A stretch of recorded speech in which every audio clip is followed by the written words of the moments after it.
ভাই আমারে আপনার আগে একটা জিনিস শিওর করেন, শিওর করতেই হইব, নাহলে কোনো জায়গায় শান্তি পাইতাছি না।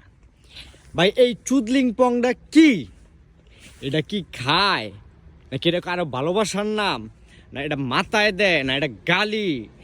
মানে যে যেমনে পারতাছে হে হেমনে ব্যবহার করতেছে।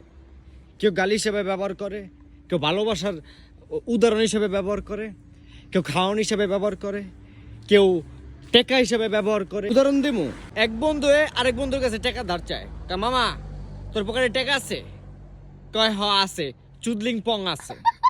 ওইল পোলায় আর গার্লফ্রেন্ডে ফোন দেওয়া কয় আমি তোমারে ভালোবাসলাম, অথচ তুমি আমার চুদলিং পং করে দিলা।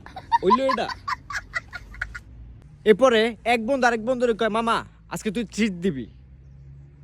বন্ধু কয় হ চল তোরা চুদলিং পং খাওয়াই। হইল? এইটাই আমি বুঝি না আপনারা এটা কি হিসাবে ব্যবহার করতেছেন। হয় গালি হিসাবে ব্যবহার করেন, নয় খাবারের নাম হিসাবে ব্যবহার করেন, নইলে যে কোনো একটা মানে একটা জিনিসে ব্যবহার করেন ভাই, যেন বোঝা যায় যে না চুদলিং পং জিনিসটা হচ্ছে কি এইটা। এত কিছু মিলে চুদলিং পং বানায় দেন না, ঠিক আছে? কনফিউশনের ভিতরে পইরা আমার মাথা মতো চুদলিং পং হয়ে গেছে গা।